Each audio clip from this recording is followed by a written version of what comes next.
आप सभी लोगों को नमस्कार।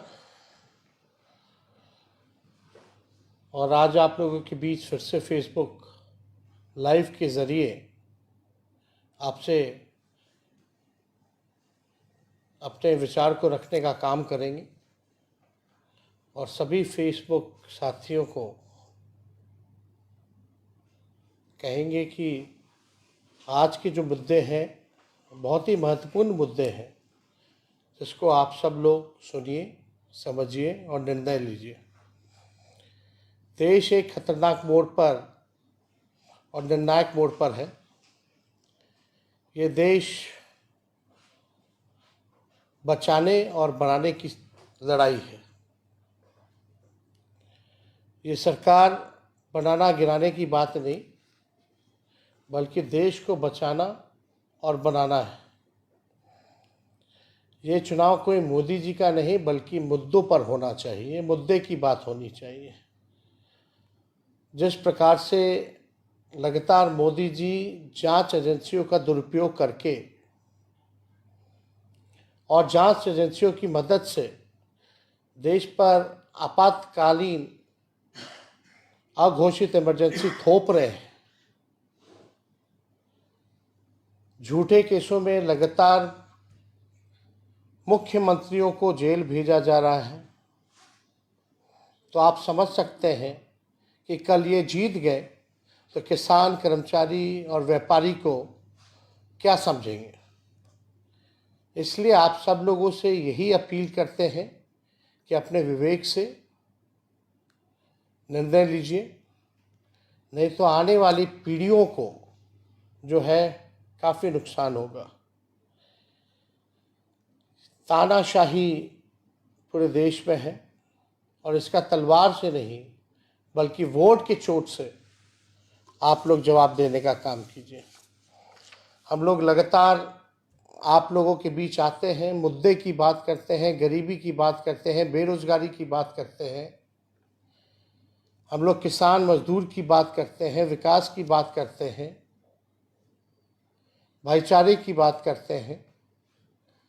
लेकिन मोदी जी कभी भी पढ़ाई, दवाई, कमाई, सिंचाई, कार्रवाई, सुनवाई की बात नहीं करते।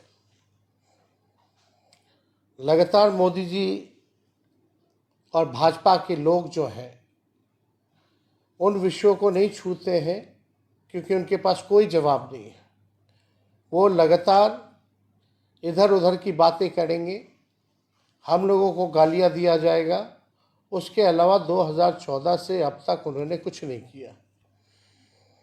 आज हम लोग आपके बीच में कुछ आंकड़े भी रखेंगे बेरोजगारी को लेकर के।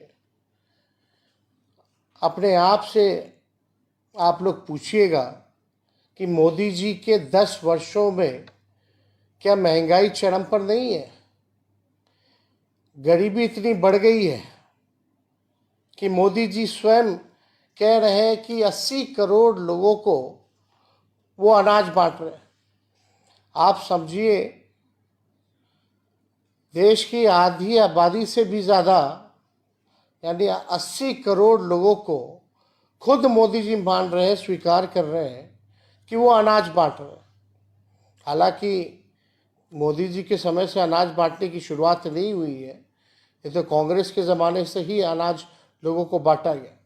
लेकिन आज गरीबी इतनी चरम पर है, बढ़ गया है कि 80 करोड़ लोगों को जो है अनाज बांटा जा रहा है।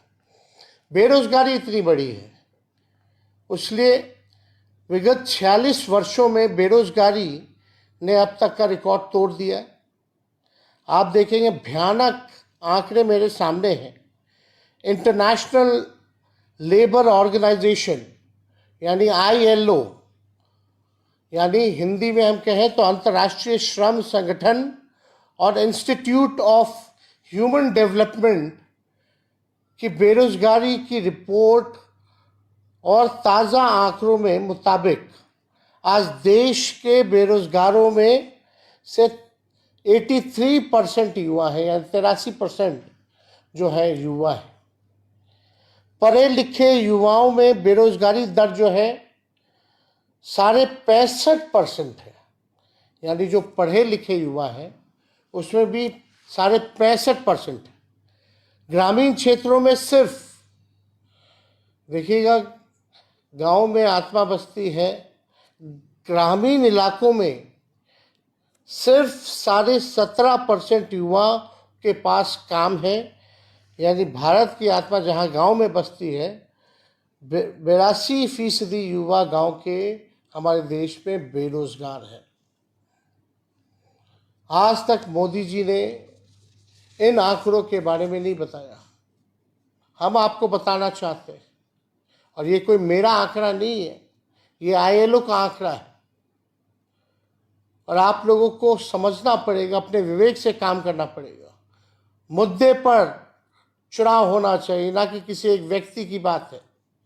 इसलिए मोदी जी कहते हैं, लगातार 400 पार की बात करते हैं, लेकिन मोदी जी ना नौकरी की बात करते हैं, ना रोजगार की बात करते हैं, ना छात्र नौजवान की बात करते हैं, ना किसान मजदूर की बात करते हैं, ना गांव और गरीब की बात करते हैं। मोदी जी ना शिक्षा स्वास्थ्य के बारे में बात करते हैं, स्कूल अस्पताल के बारे में नहीं बात करते। फिर किस बात पर देश की जनता 400 पार करेगी? अगर मोदी जी मुद्दे पर बात नहीं करेंगे तो 400 क्या, 100 भी पार नहीं हो पाएगा। इसलिए मोदी नहीं, मुद्दे की बात होनी चाहिए। आज आप लोगों के सामने हमने आंकड़ा रखा, लेकिन मोदी जी ने क्या क्या कहा था, आप खुद से सवाल पूछिए।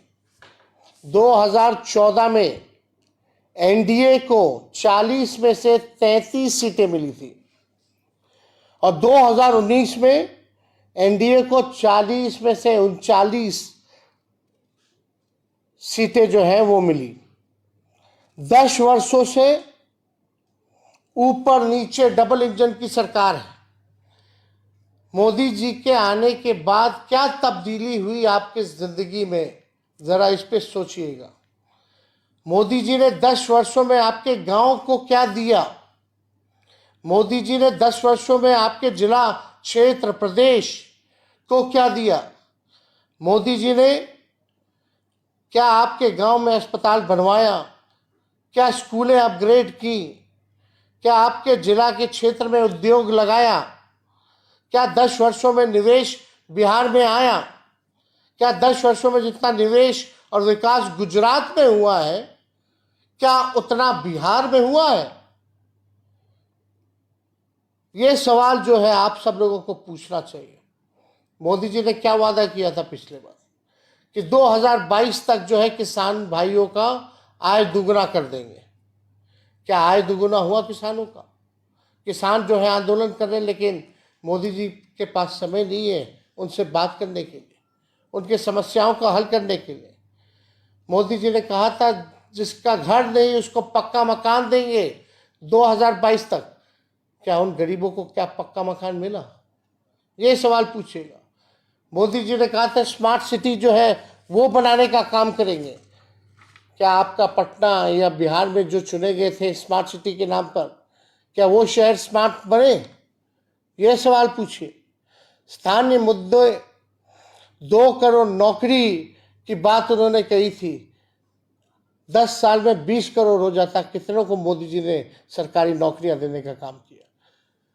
सरकारी नौकरी तो छोड़िए, जो पदे जो रिक्त हैं उसको भी भरने की कवायद शुरुआत नहीं की गई।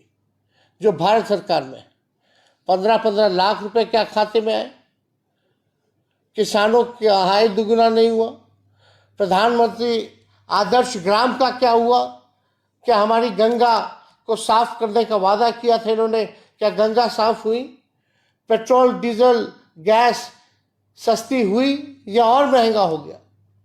सब्जी दाल सस्ता हुआ कि नहीं हुआ? महंगाई बढ़ी या घटी, ये विचार कीजिए। बेरोजगारी कम हुई कि बढ़ी, ये विचार कीजिए। गरीबी बढ़ी कि घटी, ये आप लोग सोचिए। अग्निवीर का क्या हुआ? अग्निवीर में जो सेना, रेलवे में सबसे ज़्यादा बहालियां मिलती थी उसको जो है निजीकरण जो है कर दिया गया, 4 साल के कॉन्ट्रैक्ट पे दे दिया गया। नोटबंदी से किसका फायदा हुआ? ये जो है आप लोग बताइए और सोचिए। बोलते हैं देश का चुनाव है, हम बताना चाहते हैं, जब तक गांव का, आपके गांव का विकास नहीं होगा, जब तक आपके प्रखंड का विकास नहीं होगा, जब तक आपके जिले का विकास नहीं होगा, जब तक आपके प्रदेश का विकास नहीं होगा, तब तक देश का विकास नहीं हो सकता। इसलिए इन सारी बातों को हमने आपके समक्ष रखा है और आप लोग सोच विचार करके वोट देने का काम कीजिएगा। जो लोग बड़ी बड़ी बातें करते हैं, झूठ अफवाह फैलाते हैं, भाई को भाई से लड़ाते हैं, धर्म को धर्म से लड़ाते हैं, इनका केवल एक ही एजेंडा है कि बिना काम किए हुए समाज को बांटो, लड़ाओ, नफरत पैदा करो ताकि उनका काम निकल जाए। लेकिन आप सब लोग, बिहार के लोगों से अपील है, आप सब होशियार लोग हो, सामाजिक राजनीतिक तौर पर आप लोग काफ़ी मजबूत हैं, इनके छलावे में नहीं आना है। इन्हीं चंद शब्दों के साथ आप सब लोगों का फेसबुक पे हम स्वागत करते हैं और आप लोगों का धन्यवाद करते हैं। फिर बीच बीच में आप लोगों के बीच आकर के अपनी बात को हम रखेंगे। आप सब लोगों को बहुत बहुत धन्यवाद आज जुड़ने के लिए। जय हिंद, जय बिहार।